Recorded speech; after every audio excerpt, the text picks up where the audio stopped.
반가운 얼굴들이 있고.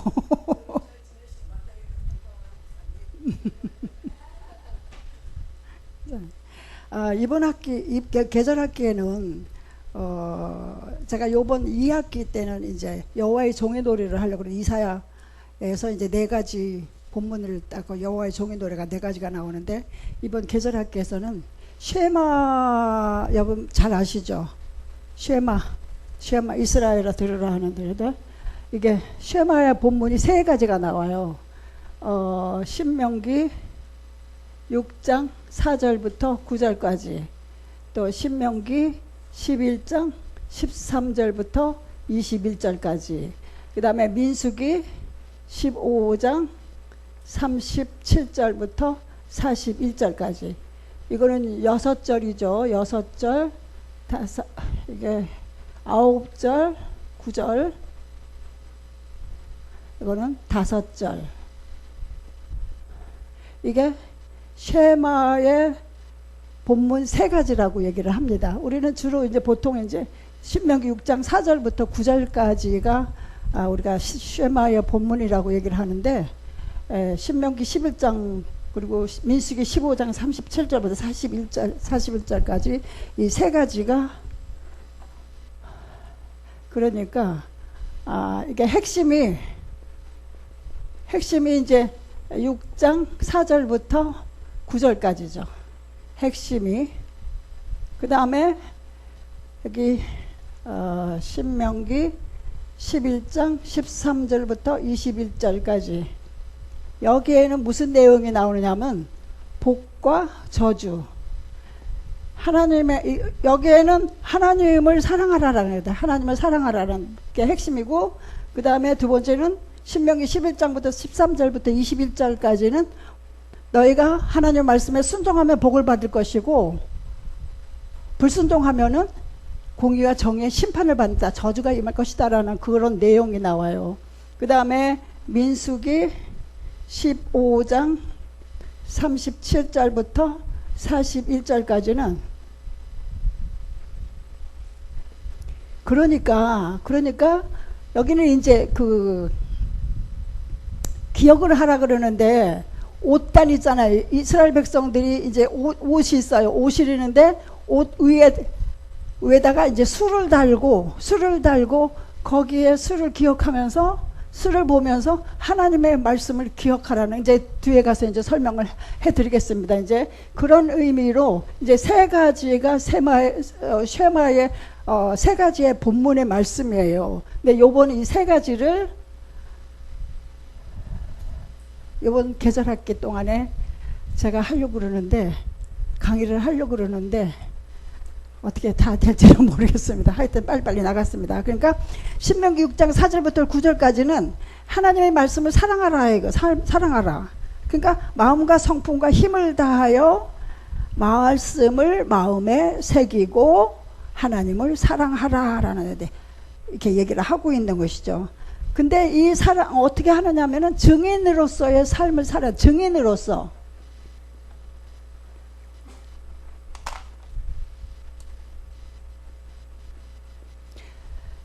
그러니까 사도행전 1장 8절 있죠. 1장 8절 뭐죠? 1장 8절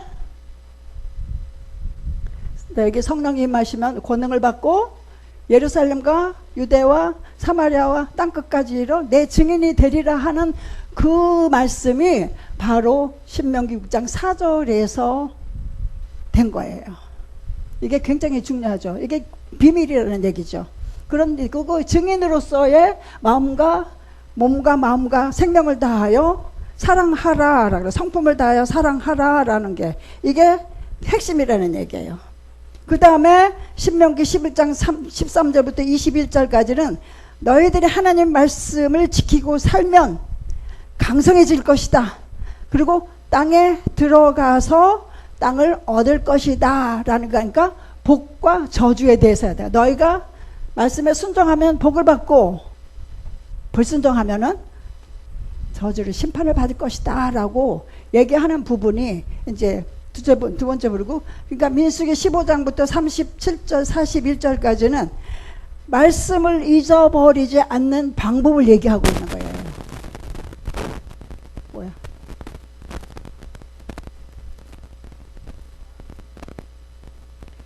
아니야?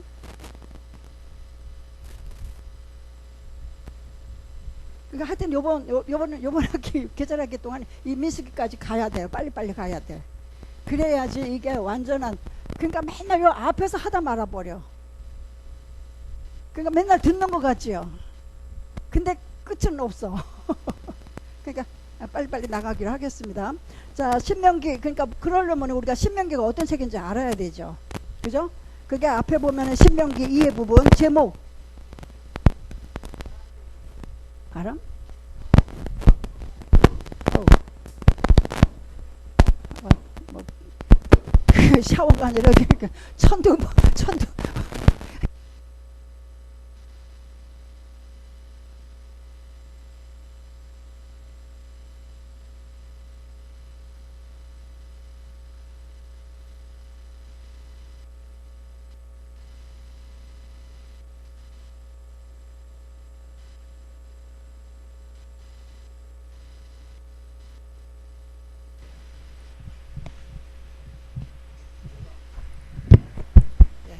됐어.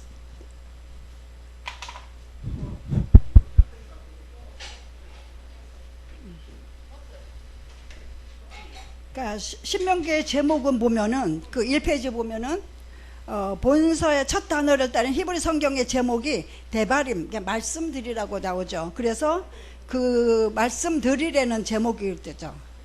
그리고 70인역에서는 지금 본 내용이 지금 반복되어진다라고 그래갖고 제2의 율법서라고 그러죠. 또 신명기라는 개역 성경에서 신명기라는 것은 계명을 자세히 설명하는 책이라는 의미를 지어서 우리는 그냥 율법서라고 얘기를 하죠. 율법서기는 모세 오경의 창출 레민신 중에서 마지막 5번째 책인 신명기라고 얘기합니다. 기록연대는 이제 광야 40년 이스라엘이 출애굽을 해서 광야에서 가나안 가기까지 40년 동안을 이제 마무리하면서 마지막 때에 가나안에 들어가기 직전, 그러니까 요단 저편이 아니고 요단 이편에서 지금 2개월 동안에 모세를 통해서 지금 세 편의 설교를 한 부분이 지금 신명기라고 얘기를 할 수 있는 것이죠. 그러니까 그래서 1406년 BC 1406년 11월경쯤에 기록되었다라고 추정을 하고 있습니다. 기록 목적은 이제 3가지로 우리가 볼 수 있습니다. 시내산 언약의 주역들인 9세대가 가네스 바네안의 불순종 사건으로 해서 광야에서 죽죠. 그런데 이제 제2세대들이 지금 율법에 미숙한 신세대 율법을 다시 한번 교육을 시켜야 되는 거예요. 여러분 무슨 의미인지 알죠? 이거 지금 예? 아마 어떤 분은 저 무슨 말이야 뭔 말이야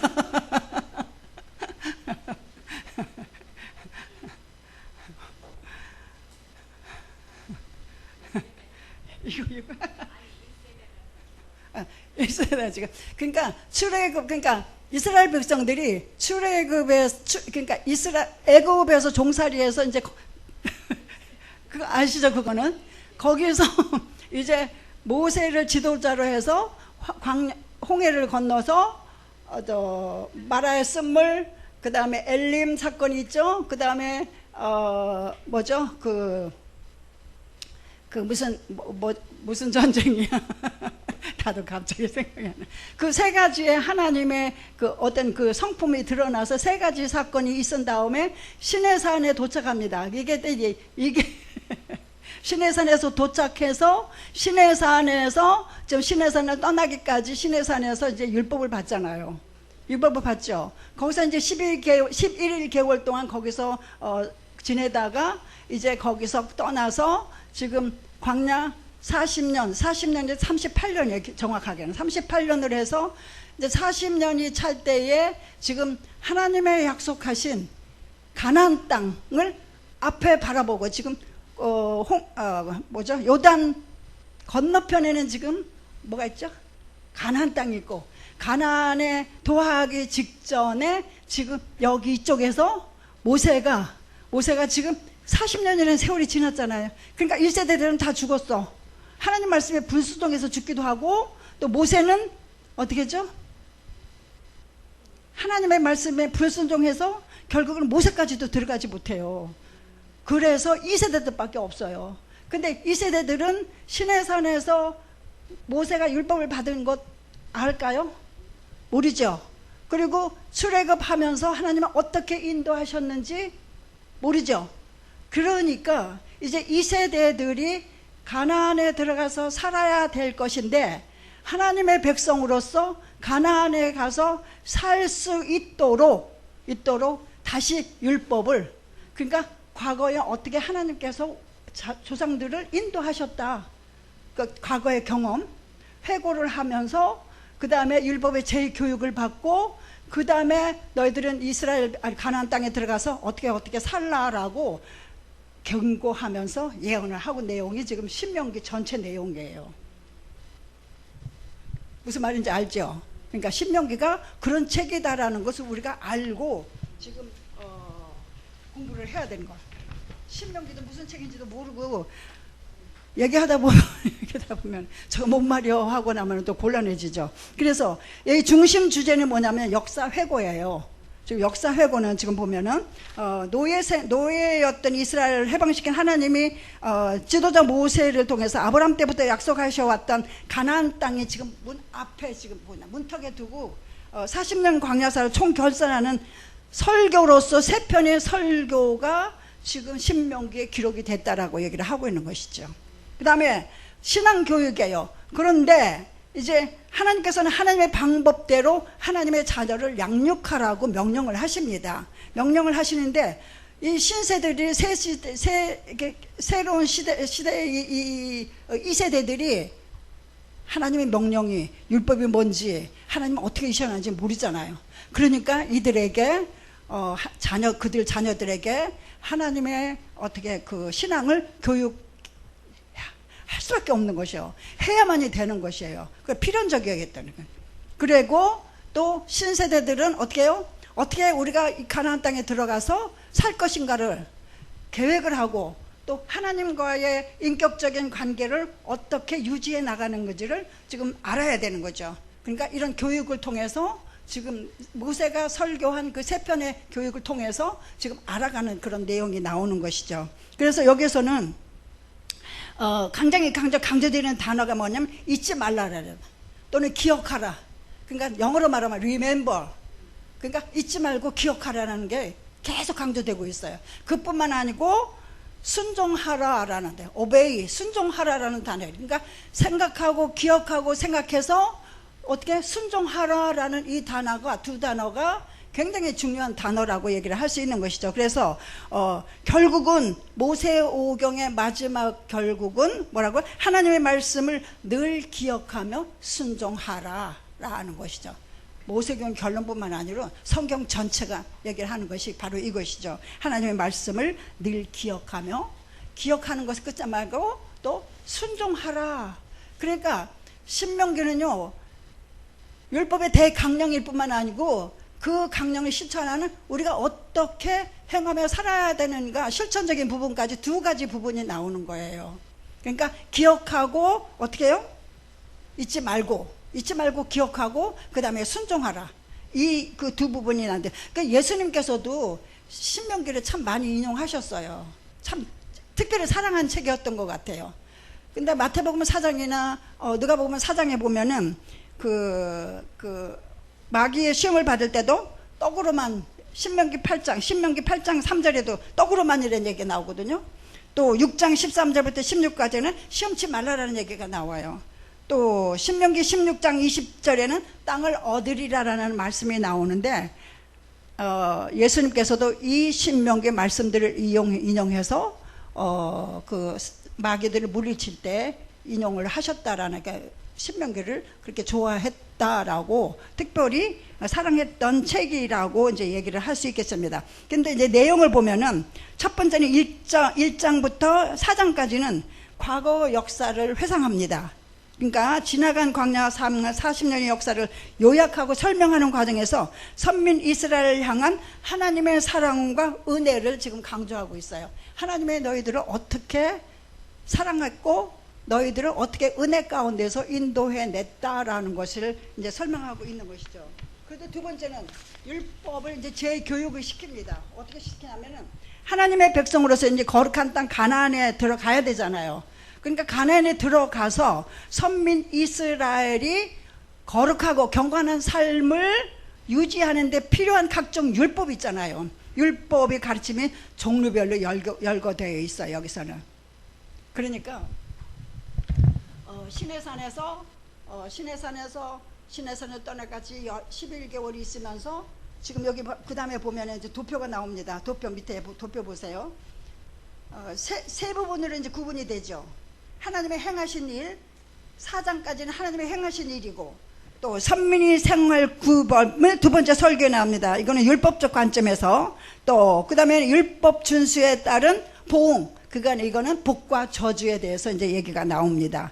그리고서 여기는 이제 8가지의 구분이 나오는데 하나님의 섭리에 대해서 그 다음에 10계명이 나옵니다. 그러니까 의식법, 시민법, 사회법, 언약 체결, 모압 언약, 모세의 최후 행적. 그래서 신명기 1장부터 34장까지 쭉 설명이 되어 있는 거예요. 또 요거 이 도표만 하나만 갖고 있으면 신명기가 이런 책이구나 라는 거 이게 얘기되죠. 그 기간은 약 2개월 동안이에요. 거기에서 장소는 모압 동편, 요단 동편, 모압 평지, 베드로 맞은편 골짜기. 그러니까 앞에 가면은 바로 눈앞에 보이는 요단을 보행하게 되면은 바로 가나안 땅이 있게 되는 것이죠. 그래서 그때 첫 번째 설교, 두 번째 설교 제가 좀 요약해 놨습니다. 집에 가서 읽어보세요. 그러면 신명기가 아주 한눈에 담아 들어오게 될 거예요. 그 다음에 율법의 대강령은 한 분 하나님 여호와를 마음과 성품과 힘을 다하여 사랑하라는 것인데, 이는 비단 구약 이스라엘 백성뿐만 아니라는 얘기죠. 어떻게 해요? 율법의 대강령은 어떻게 한다고요? 하나님 한 분 여호와를 마음과 어떻게? 성품과 힘을 다하여 사랑하라, 이것이에요. 근데 비단 이스라엘 백성들뿐만 아니고 오고 오는 세대, 또 우리뿐만 아니라 또 우리 후손들까지도 이거 우리에게 주어진 신앙의 대강령이라고 할 수 있겠다는 얘기죠. 그러니까 결국은 신명기 6장 5절에 보면 마음과 성품과 뜻을 다하여 힘을 다하여 하나님을 사랑하라. 그래서 이와 함께 주어진 율법의 명령은, 그러니까 이런 명령을 어떻게 해요? 생활화하기 위해서는 하나님을 사랑하는 자가 행해야 할 마땅한 도리라라고 얘기를 하고 있는 것이죠. 그러니까 율법의 대강령과 우리가 마땅히 행해야 할 도리, 이 두 부분을 신명기는 지금 설명하고 있다는 얘기죠. 자, 보면은 쉐마는 어떻게, 히브리어 쉐마는 들으라라는 뜻이에요. 들으라는 땡의 뜻에는 듣기만 하는 것이 아니고 행한다는 의미까지 들어있어요. 듣기만 하는 것이 아니라 듣고 행하라라는 그런까지도 의미가 있죠. 그러니까 이스라엘이 듣고 행해야 할 내용이 포함되어 있는 것이 쉐마라고 얘기를 하죠. 그러니까 그 쉐마 내용 중에서는 이스라엘 백성들이 그들의 자녀에게 가르쳤던 하나님에 관한 절대적 진리가 들어있다는, 그러니까 나만 듣고 행하는 것이 아니고 부모만 그런 것이 아니고 자녀들에게도 이거를 교육을 시켜라 라고 가르치라 라고 이제 얘기하는 부분이 쉐마 6장 4절부터 9절까지 말씀을 하고 있습니다. 그러니까 그러려면은 부모가 먼저 어떻게 해야 되죠?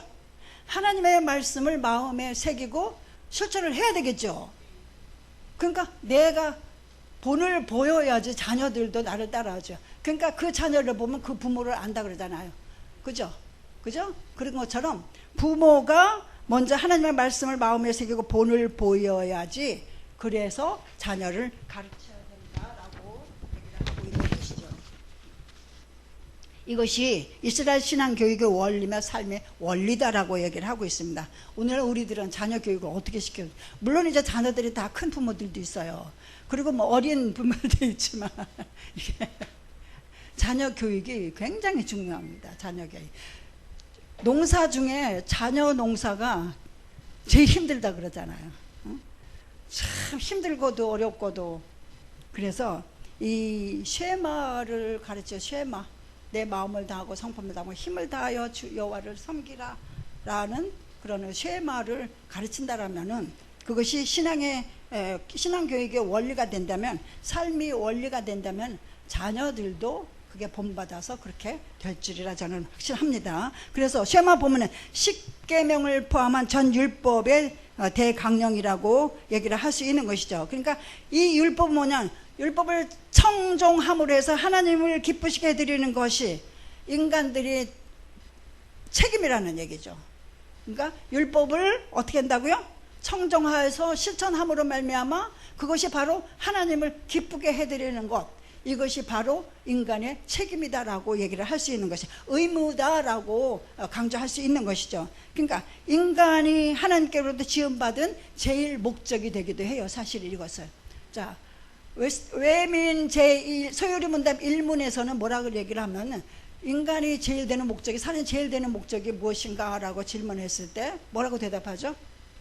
하나님께 영광을 돌리고 또 그로 인하여 즐거워하는 것이다 라고.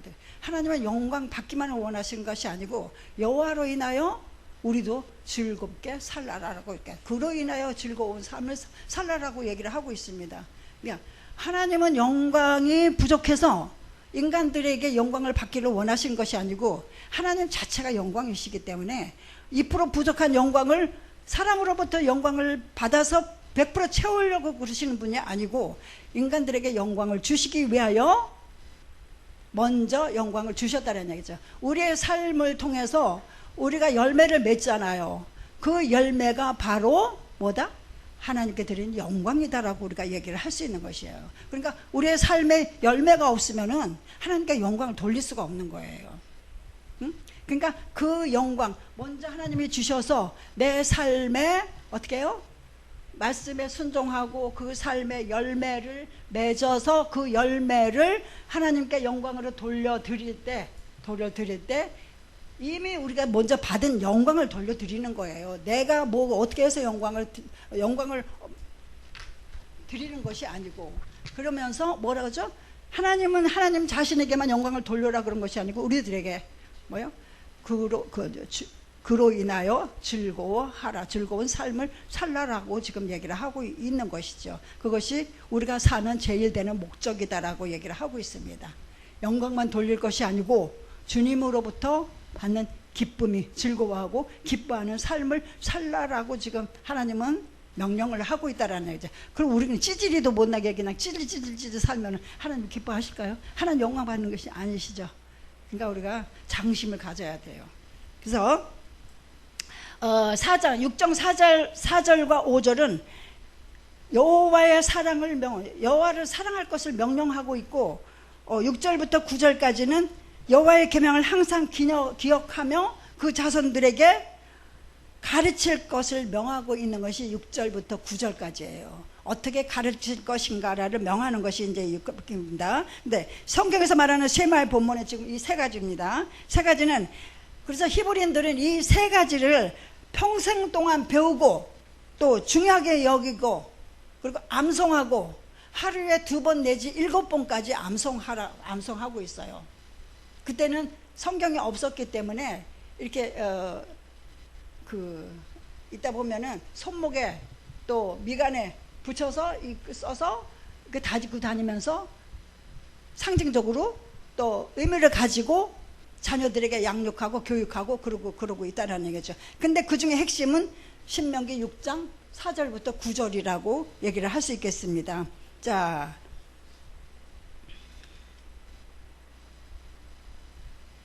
이 들으라는 말 속에는 행한다는 의미가 같이 들어있다고 제가 말씀드렸죠.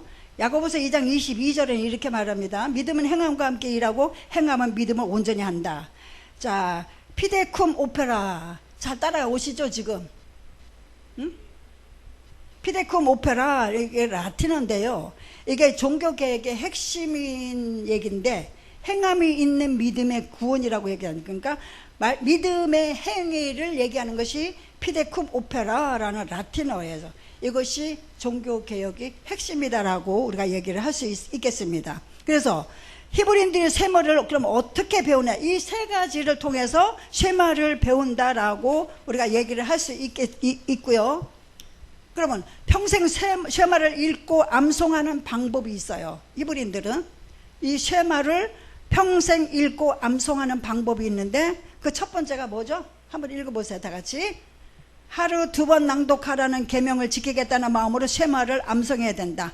그러니까 계명을 지키겠다는 마음으로 쉐마를 마음으로 암송해야 되는 것이요. 그러니까 적게는 5번, 많게는 7번, 적게는 2번에서 7번 하루에요.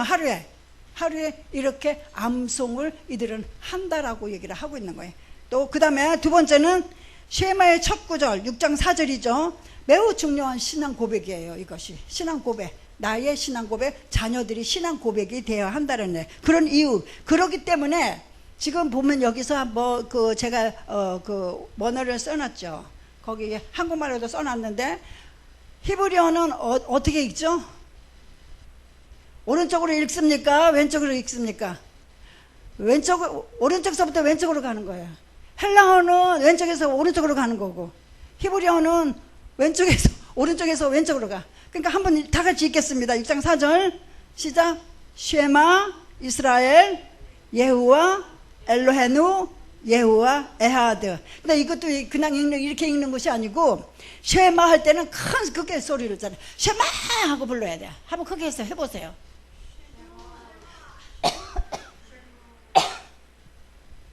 그 다음에 이스라엘 예후와 엘로헤누 예후와 에하드. 에하드는 오직 하나인이죠. 밑에 제가 다 저기 뭐야 한글의 뜻을 다 제가 친절하게도 나처럼 이렇게 친절하게 써놓은 사람 없을 거야. 오직 하나인. 이 에하드가 굉장히 중요한 단어예요. 에하드. 그러니까 이 에하드 할 때는요, 그러니까 목과 어떻게 해요? 배와 목과 배에 힘을 주어서 에하 하면서 드는 크게 지르면서 딱 짧게 끊어버리는 거예요. 에하드 이렇게 하는 거예요. 다시 한번 해보세요. 에하드. 예, 보세요. 다시 그러면은 쉐마는 크게 쉐마 다시 한번 쭉 나갑니다. 쉐마 이스라엘 예후와 엘로헤누 예후와 에하드. 이렇게 여러분들은 이거 하루에 2번 내지 7번까지 암송을 한다는 얘기예요. 여러분 그렇게 하실 수 있겠어요? 그러니까 세 번째는 다른 부분은 6절 5절이나 9절까지는 다른 부분은 내 자신의 목소리로 그냥 들리면 되는 거고, 또 네 번째는 모든 구절의 의미에 집중하고 낭독하고 그리고 오직 하나님만 생각해야 된다는 얘기죠. 집중해서 낭독하고 오직 하나님만 생각하고. 우리가 이게 잡생각이 많잖아요. 그죠? 그러니까 강의도 공부 잘하는 학생들이 어떤 학생들이죠? 강의 시간에 집중해서 듣는 사람이 공부 잘하는 학생이야. 딴 생각해서 그냥 이제 여기는 그런 사람이 없겠지만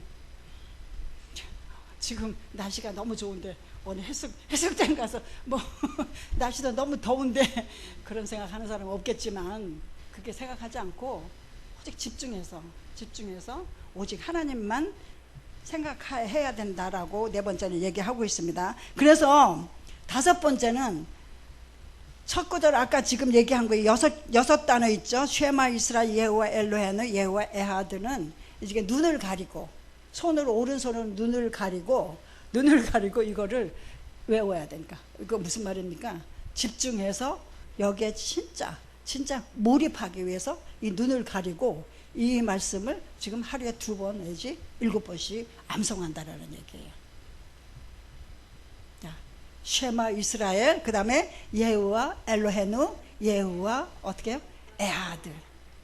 이렇게 하면서 눈을 가리고 왜? 집중하기 위해서 이렇게 한다라고 합니다. 그러니까 그 다음 6번째는 이 낭독 시에는요, 구두점을 확실하게 해야 된대. 이 원문에서는 이제 구두점이 나와요, 구두. 그래서 1.1획도 틀리게 하면 안 된다라고 그러죠. 이 구두점은 그 의미를 굉장히 중요한 의미가 있는 것이죠. 그래서 구두점이 나오는데 그 구두점이 나오면 표시하고 무엇을 의미하는지 우리가 알아야 한다라는 얘기죠. 그러니까 구두점을 확실히 해서 7번은 이것보는 강세를 정확히 해서 또박또박 그냥 구렁이 담다고 하듯이 읽는 거 아니고 낭독하는 것이 아니고 또박또박 정확하게 그 의미를 생각하면서, 지금 에하드 같은 거는요, 오직 하나인 것은 하나님의 주권을 묵상해야 되는 거야. 오직 하나인 하나님의 주권을 에하드 하면서 묵상하는 거예요. 그러니까 에하드 그냥 그렇게 하는 게 아니고 오직 하나인 하나님의 주권이구나 이렇게 묵상하면서 에하드라고 읽어야 된다라고 얘기를 하고 있는 것이 또박또박. 그 다음에 지금 8번째는 지금 얘기한 마지막 단어 에하드, 이렇게 특별 강세를 낭독해서 하나님의 주권을 묵상하라라고 얘기를 하고 있습니다. 근데 이들은 하나님의 그 말씀을 평생 이 한 절을 암송하면서 하나님의 주권을 묵상한다라는 얘기예요. 하나님의 주권. 그러니까 내 뜻, 내 생각, 내 의지, 내 철학, 내 사상이 아니고 하나님의 주권을 에하드하면서 묵상하면서 이렇게 이들을 평생을 이렇게 암송한다라고 합니다. 그래서 성경 전체를 요약한 히브리의 신앙 고백이 바로 이 쉐마라는 얘기예요. 신앙 고백이 히브리 성경 전체를 요약한 것이 바로 이 쉐마라고 얘기를 하고 있는 것이죠. 그래서 이 쉐마가 그들의 신앙 고백이다라고 얘기를 하고 있습니다. 우리들의 신앙 고백이 되어야 하는 것이죠. 이게 지금 얘기한. 그래서 하나님의 주권임을, 그러니까 누가 들어도 하나님의 주권이 임한다는 것을 나를 통해서, 공동체를 통해서 강조돼야 한다라는 얘기죠. 그냥 나를 통해서, 공동체를 통해서 하나님의 주권이 임한다는 것을. 그래서 에하드라는 표현을 여러분들 에하드 하면서 힘을 줘서 얘기하는 이유가 뭐죠? 하나님이 나와 함께 하시고 하나님의 주권을 내가 인정하는 거잖아요. 그렇기 때문에 누가 덤비려면 덤벼봐라 이거예요. 너희들이 아무리 덤벼봐야 어떻게 해요? 하나님의 주권을 가지고 나를 어떻게 한다고요? 붙들고 계시기 때문에 나는 겁날 것 없다, 이런 뜻으로 생각하면서 에하드라고 설명을 표현해야 된다. 그러니까 하나님의 선민이다라는 얘기예요. 하나님 선민. 그래서 이 쉐마에는 지금 6개 단어가 나오죠. 6개 단어 나오죠. 쉐마, 이스라엘, 예호와 엘로헤누, 예호와 에하드. 이 6단어는 6개니까 천지창조 6일 동안을 나타내는 거예요. 천지창조 6일 동안 나타내면서, 그렇기 때문에 6개 단어 하나하나가 굉장히 중요하게 우리가 생각하면서 이걸 의미를 잘 해석을 풀어나가야 된다는 얘기죠. 해석을 잘 해야 된다라고 얘기를 하고 있습니다. 그러니까 히브리어는 어떻게 점 하나까지도 굉장히 중요한 의미를 부여하고 있기 때문에 그렇습니다. 그래서 신명기 6장 4절부터 9절까지는 유대인의 신앙 고백이라고 말씀드렸습니다. 오늘 우리들의 신앙 고백이 돼야 할 줄 믿습니다. 그리고 그것들이 그러니까 교육 헌장이라고 얘기를 합니다. 그래서 쉐마 본문의 첫 구절은 영원한 신앙 고백이다라고 히브리인들이 영원한, 그러니까 그 다음에 그래서 신앙의 중심이고 교육이 중심이고 민족 공동체가 살아가는 중심이라서, 그래서 매일 2번에서 7번까지 낭독하는 것이 이 3가지 쉐마 본문을 낭독하면서 읽게 한다라고 얘기를 하고 있습니다. 그러니까 이 쉐마를 배우기 전에 먼저 우리가 알아야 할 것이 있어요. 쉐마를 배우기 전에 우리가 알아야 할 거는요, 보라호트라는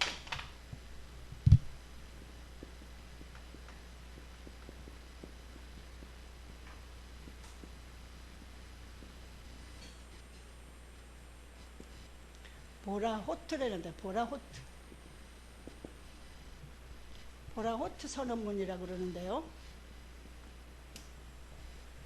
보라호트 선언은 무엇이냐 하냐면은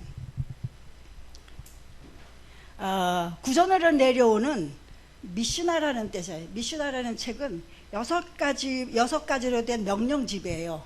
미슈나는 6가지 책인데 그 첫 번째 원리인 첫 번째가 쯔라임이라고 그래요. 쯔라임.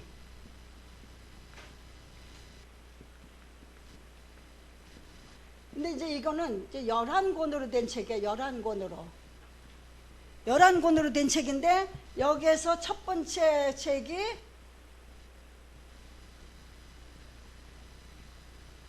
지금 보라호트라는 책이에요. 보라호트. 근데 이제 이게 어떻게 해서 보라호트가 되는데? 보라호트가 그러니까 히브리어에서 그러니까 이는 오로 되는 거야. 오로 되고 이 CH는 H로 되는 거예요. 그래서 베라호츠고 베라호트라고 하기도 하고 보라호트라고도 하죠. 보라호트. 그래서 주로 이제 보라호트라고 그러는데 보라호트는 역대상 17장 21절부터 22절까지예요. 대상 17장 21절부터 22절. 이거 굉장히 중요한 내용입니다.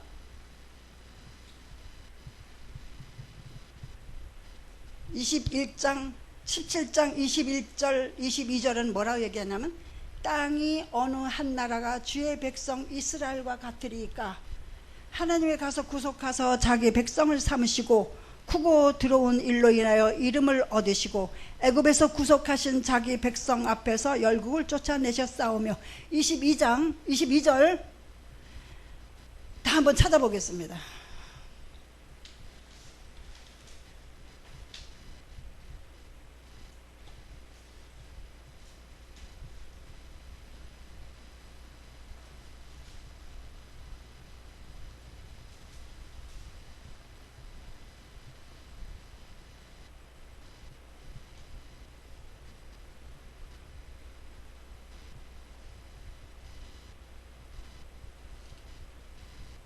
왕상 왕하 대상 대하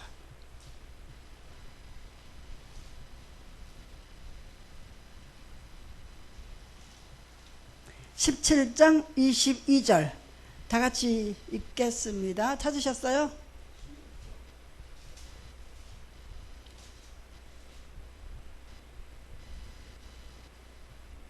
시간이 자꾸 이렇게 찾아서 읽어야 되는데 시간이 지체되니까 자꾸 그냥 제가 그냥 읽어드리는데 사실 이게 참 문제예요. 그러니까 성경을 자꾸 이렇게 찾는 훈련을 해야 되는데 17장 22절 주께서 주의 백성 이스라엘을 영원히 주의 백성을 삼으셨사오니 여호와여 주께서 저희 하나님이 되셨나이다. 보세요. 이게 보라호트의 선언문이 21절 22절이에요 보면은 21절에 보면은 땅에 어느 한 나라가 주의 백성 이스라엘과 같으리까 라고 얘기를 하고 있죠. 그러니까 뭐냐, 땅 어디에도 이스라엘 같은 나라가 없다라는 얘기예요. 하나도 없으면 지금 강조하는 거야. 땅 어디에도 이스라엘 같은 나라가 없다라고 지금 얘기를 하고 있는 거예요. 그러니까 이스라엘이 어떤 우월성을 드러내는 것이 아니고 이방 나라들로부터 구별되었다라고 지금 설명하고 있는 거예요. 이 땅 어디에도 이스라엘 백성과 같은 이가 없다라고 지금 얘기한다. 이 땅 어디에서도 여러분, 그러니까 나와 같은 자가 없다라고 지금 하나님께서는 지금 말씀하고 있는 거죠. 보라호트 선언문을 통해서 지금 선언하고 계신 거예요. 누구보다도 너 같은 자가 없어 라고 지금 설명하고 있는, 명령하고 선언하고 있는 거예요. 여러분, 이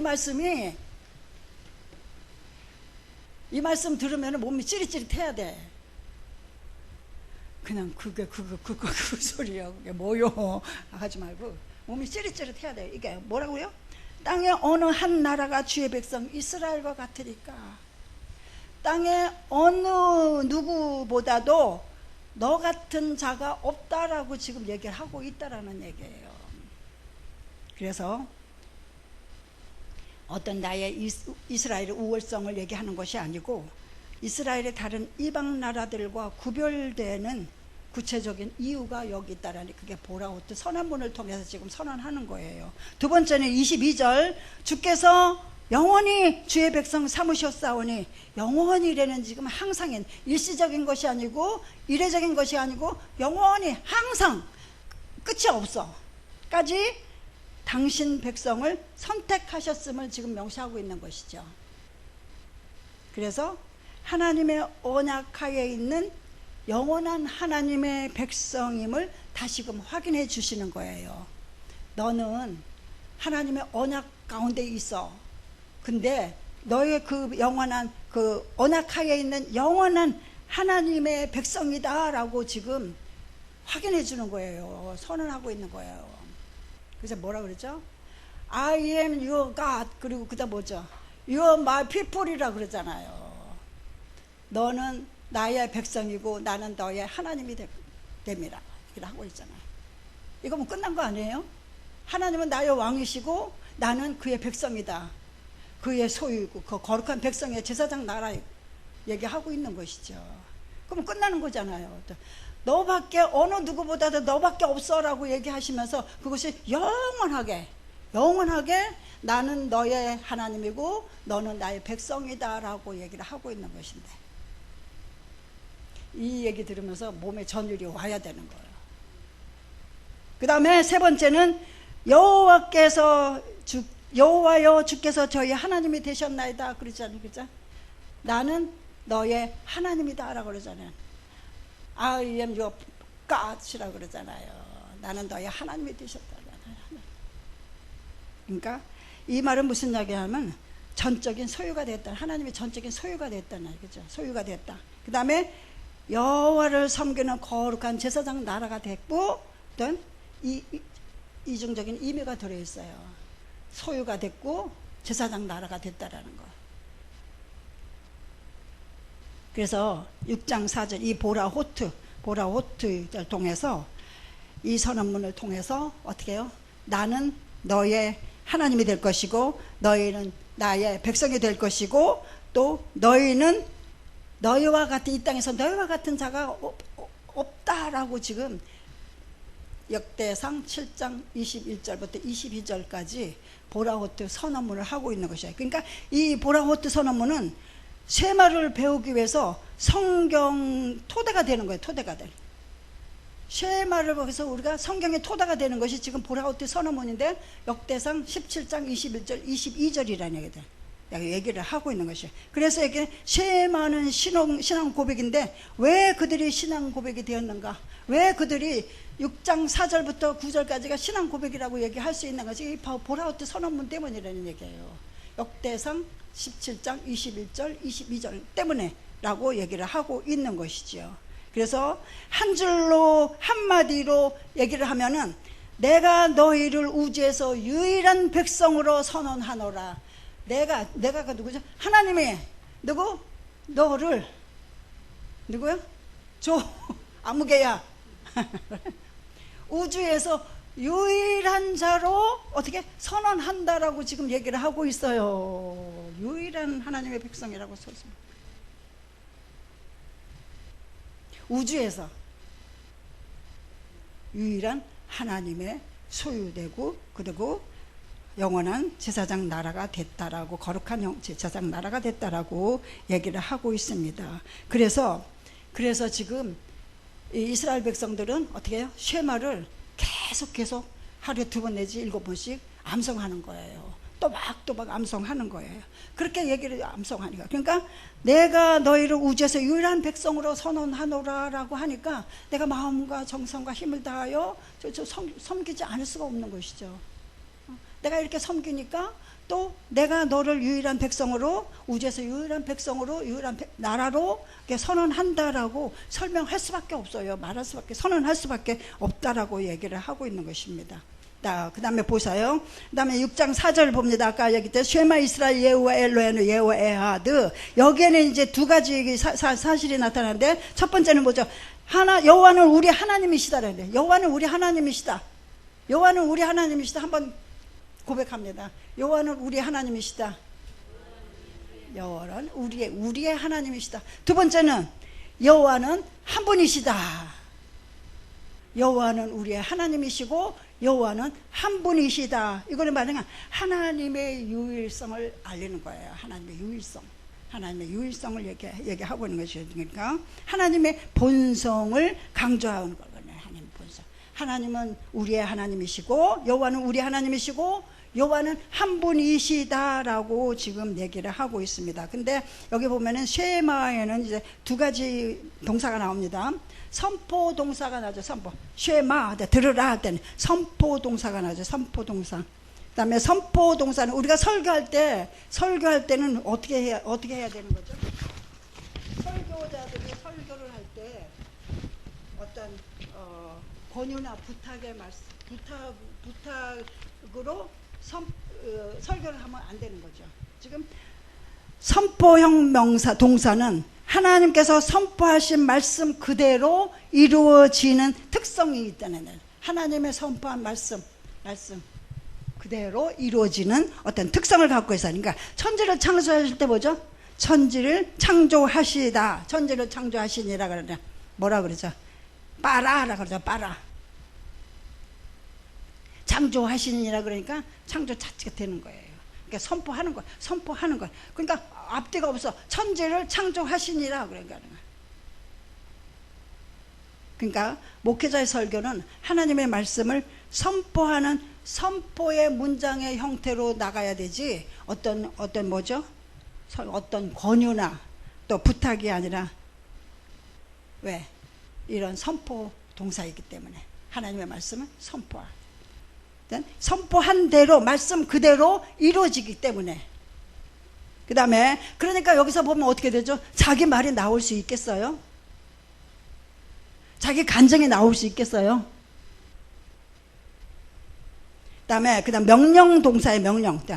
하나님의 명령에 죽고 사는 문제까지도 여기에 선포되는 그 명령에 하나님의 말씀에 그러니까 쉐마 본문을 이끌고 있는 하나님의 명령은 죽고 사는 어떻게 문제까지 영향을 미친다라는 얘기예요. 그러니까 설교자들이 하나님의 말씀을 설교할 때 설교를 잘해야 되죠. 명령형 동사는 지키면 생명이죠. 축복이고 되지만 또 지키지 않으면 죽음과 저주가 된다는. 그래서 이렇듯 명령 동사는 한 민족의 한 개인이 운명이 걸려 있다라고 얘기를 할 수 있는 것이 엄청난 파워가 있다라는 얘기예요. 그러니까 설교자들의 설교할 때에 그 어떤 설교를 하느냐에 따라서 엄청난 파워가 생긴다라고 얘기를 하셨어요. 그래서 이스라엘 백성들이 수천 년 동안 생명을 걸고 쉐마 말씀을 지키려고 몸부림쳤다라는 얘기예요. 뭐 그냥 괜히 그냥 지키려고 한 것이 아니고 그러기 때문에 수천 년 동안 생명을 걸고 쉐마 말씀을 지키려고 몸부림쳤다 왔다고 얘기를 할 수 있는 것이죠. 근데 이 쉐마는 이제 5가지 의미가 들어 있습니다. 5가지 의미. 쉐마는 귀로 들으라 이렇게 귀로.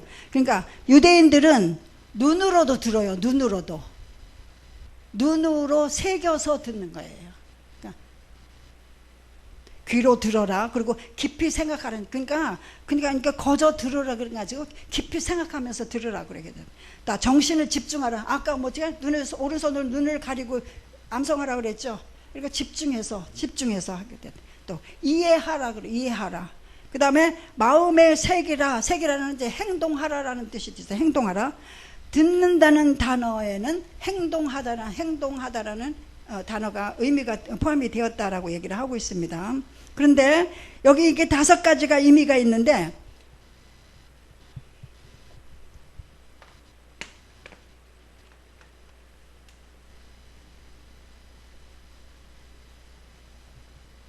자, 쉐마가 어떻게 쓰죠? 쉐마.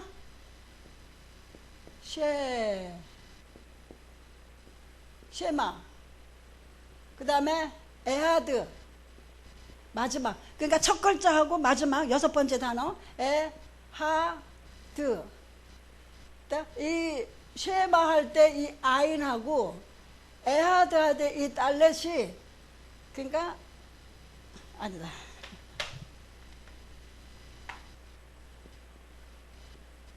이거 에이드가 되는 거예요. 에이드.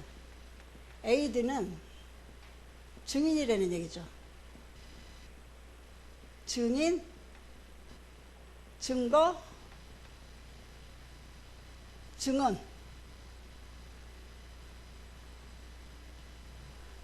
그러니까 쉐마의 마지막 첫 글자는 쉐마의 마지막, 또 마지막 글자인 마지막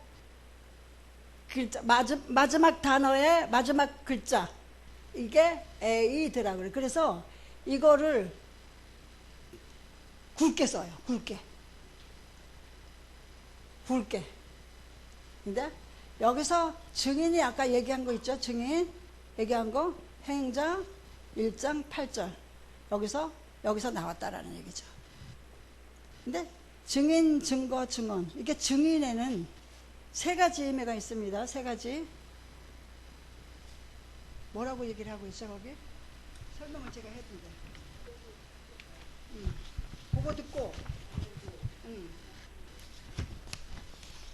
그것이죠. 보고 듣고 알고 만진 것을 전하는 것이 증인이고, 그 다음에 순교의 의미가 있죠. 순교의 의미, 피를 의미하는 거죠. 그 다음에 세 번째는 이제 신약에 와서 말투레스라고 그래요. 말투레스. 이게 증인을 어떻게 하죠? 호숫가에 가서, 제가 가끔 이제 설명합니다. 호숫가에 가서 돌을 팍 던지잖아요.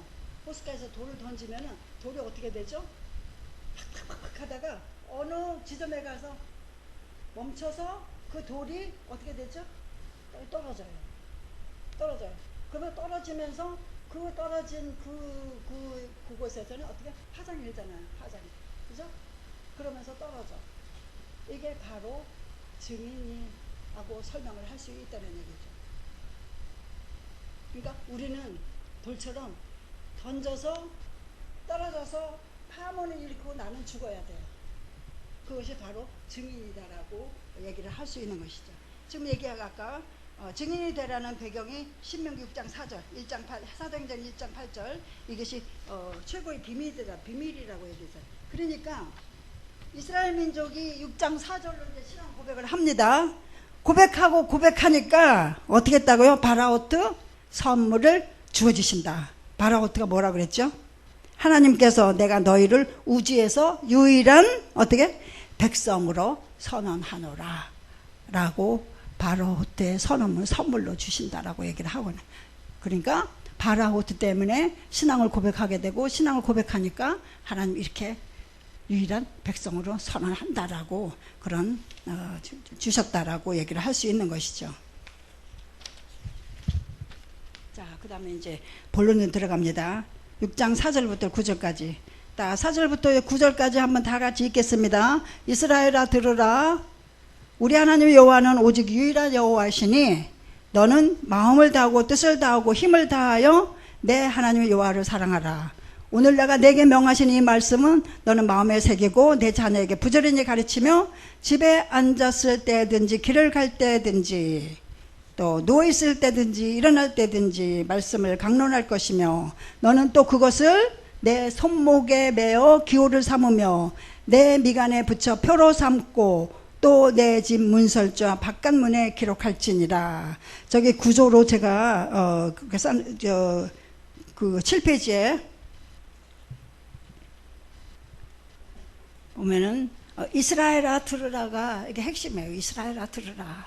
그 다음에 여호와는 오직 유일한 여호와시니, 이것이 6절에 나오는 오늘 내가 내게 명하는 이 말씀을 너는 마음에 새기고 하고 병행이 되는 거죠. 그 다음에 너는 마음을 다하고 내 하나님 여호와를 사랑하라.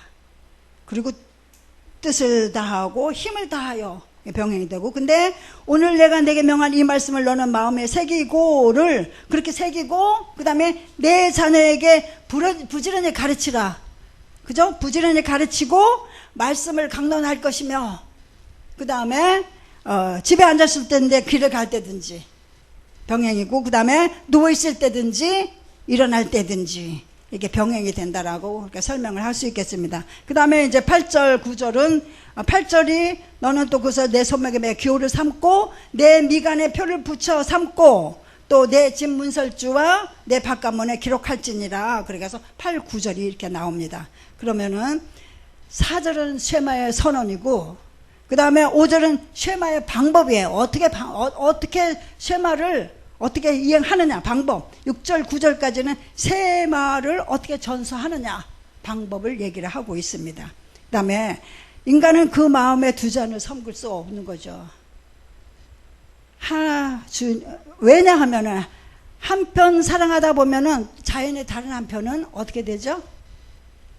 소홀히 될 수밖에 없죠. 그렇기 때문에 인간은 두 이성을 섬길 수가 없다라고 얘기를 하고 있습니다. 그러니까 인간의 능력이 한계가 있기 때문에 두 주인을 섬길 수가 없다라는 것이죠. 그러므로 하나님을 사랑하라는 말은 다른 곳에 마음 분산시키지 말고 오직 하나님만을 중심으로 모셔서 그분만을 경외하라고 말씀하시는 거죠. 두 주인을 섬길 수 없다라고 얘기를 하고 있습니다. 그러니까 5절을 봅니다. 내 마음을 다하고 성품을 다하고 힘을 다하고 내 하나님 여호와를 사랑하라. 거기 원문을 제가 기록해 놨습니다. 보이시죠? 오른쪽으로 왼쪽입니까? 왼쪽에서 오른쪽입니까? 오른쪽에서 왼쪽으로 가야 되죠. 왜 아하부타 엣 예후와 엘로헤카 베콜 레보브카 우베콜 나프셰카 우베콜 메데오카. 여기 뭐가 좀 오는 게 없어요? 뭐 거의 비슷비슷하잖아요. 그죠? 레보브카 마음을, 레보브카 나프셰카 성품을, 또 메오데카 힘을 여기 카라고 썼어요. 카라고. 이 카라고 한 것은 이거는 내 자신이 제3자가 아니고 내 자신의 마음을 다하고 내 자신의 성품을 다하고 너의 자신의, 그러니까 누구에 의해서가 아니고 너라는 얘기예요. 너라는 얘기. 나라는 얘기예요. 나라는 얘기. 누구에 의해서 누구가 이렇게 제시해준 마음으로 성품으로 힘을 해서 내가 하나님을 사랑하는 것이 아니고 내 자신의 마음에서 우러나서 하나님을 사랑하고 또 그러니까 내 자신의 성품을 다해서 하나님을 또 사랑하고 힘을 다해서 하나님을 여호와 내 하나님을 사랑하라라고 얘기를 하고 있습니다. 여기 아하브라는 동사는 인간과 하나님과의 관계뿐만 아니고 인간이 인간을 사랑하는 경우에도 사용되는 것이 아하브라는 아하브 사랑이에요. 그러니까 부모와 자식 간에 또 남편과 아내 간에 사용되는 단어가 이 아하브라는 동사들. 매우 실제적인 차원으로 사랑을 얘기해요. 매우 실제적인 차원. 사랑을 그러니까 어디게 지고한 사랑이 아니고 실제적인 사랑이에요. 남편과 아내, 부모와 자식 간의 사랑, 또 인간과 인간과의 관계, 또 하나님과 인간과의 사랑. 그러니까 이렇게 일상적인 용어를 사용해서 아하브라는 용어를 사용해서 지금 하나님을 사랑하라라고 얘기한 거는 뭐냐면은 하나님은 우리 인간들을 어떻게 대한다고요? 남편처럼, 애인처럼, 자녀처럼 이렇게 사랑한다라고 실제적인 사랑을 얘기하고 있는 거예요.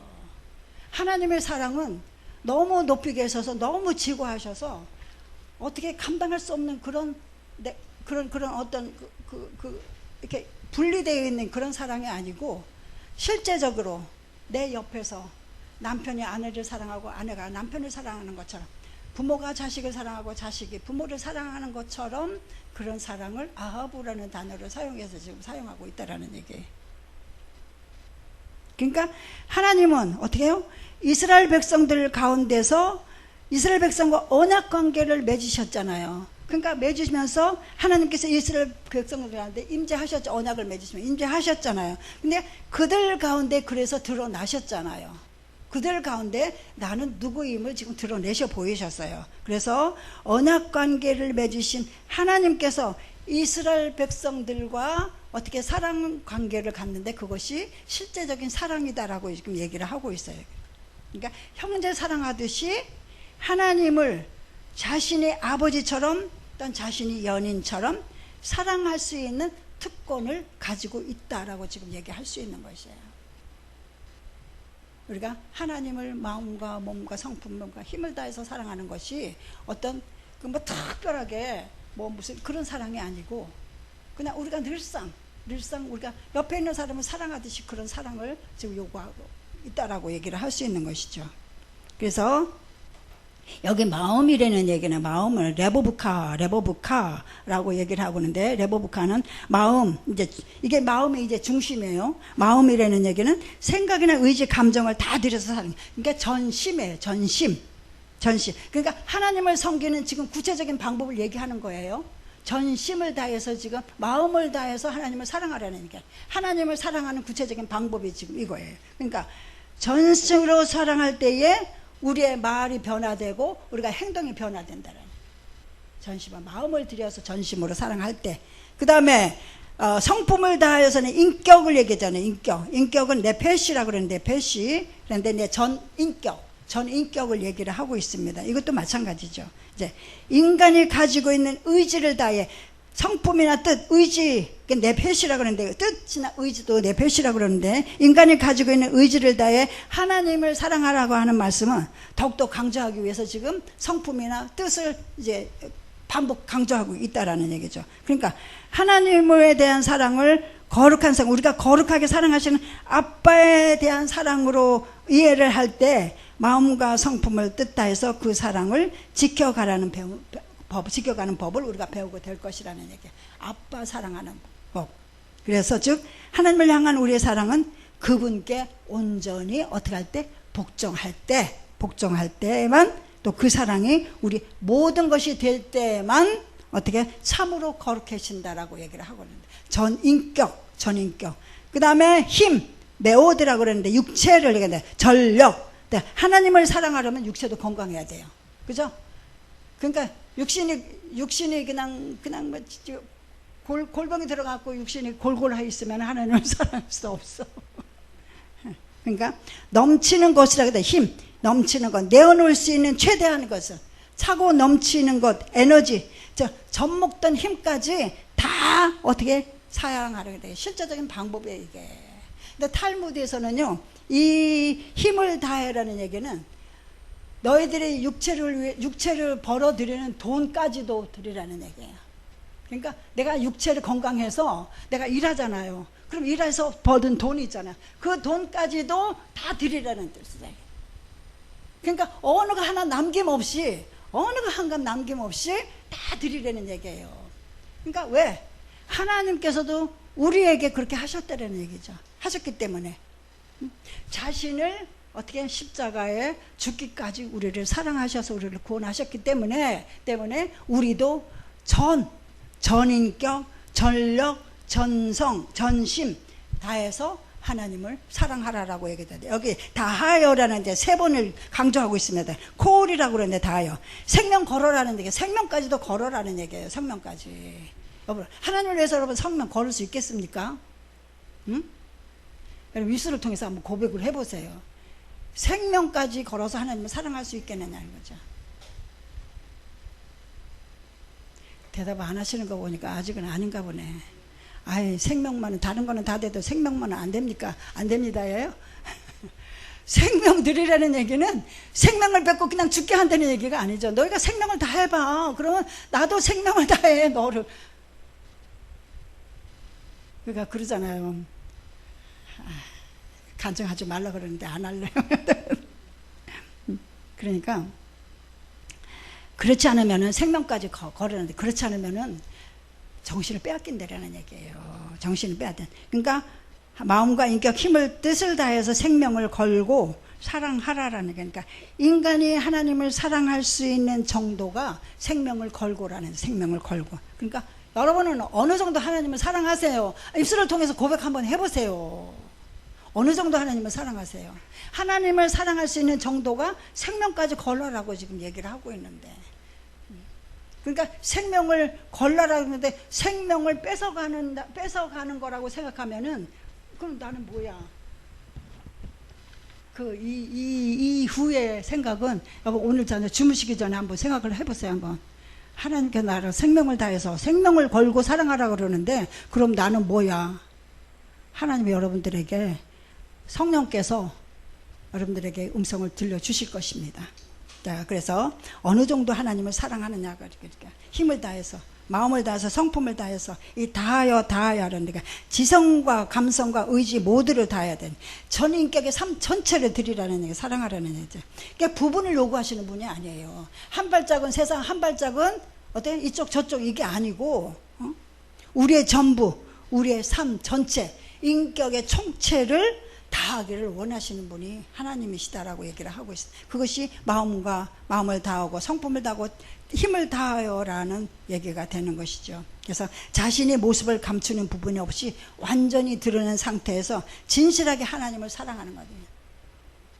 이것만은 안 됩니다. 이것만은 안 됩니다라고 딱 숨겨놓고, 이것만 아니고 다 드릴게요가 아니고 이것까지. 근데 하나님은 그걸 아시고 그것까지도 하나님은 믿으시라는 얘기죠.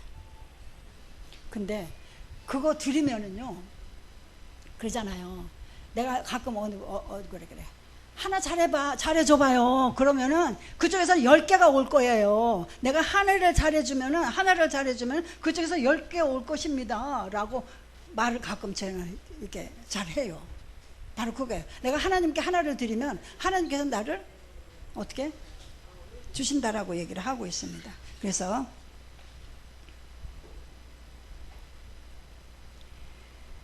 이 말은 목숨을 드리라, 생명을 드리라는, 우리가 너무 많은 것, 너무 무리한 것을 요구하는 것처럼 보이지만, 하나님은 우리를 얼마나 완전한 관계를 맺고자 하시는 것을 우리를 질투하시기까지 우리를 하시잖아요. 그분의 사랑이 불타고 있다는 것을 우리가 볼 수 있다는. 그러니까 독생자를 주신 완전한 사랑은 우리를 사랑하는 하나님께 우리도 우리 전부를 다하여 우리 사랑을 드릴 수 있기를 주님의 이름으로 축원합니다. 자, 6절까지 했고, 그다음 7절부터 다음 시간에 하겠습니다. 자, 주기도문으로 기도합니다. 하늘에 계신 우리 아버지여, 이름이 거룩히 여김을 받으시오며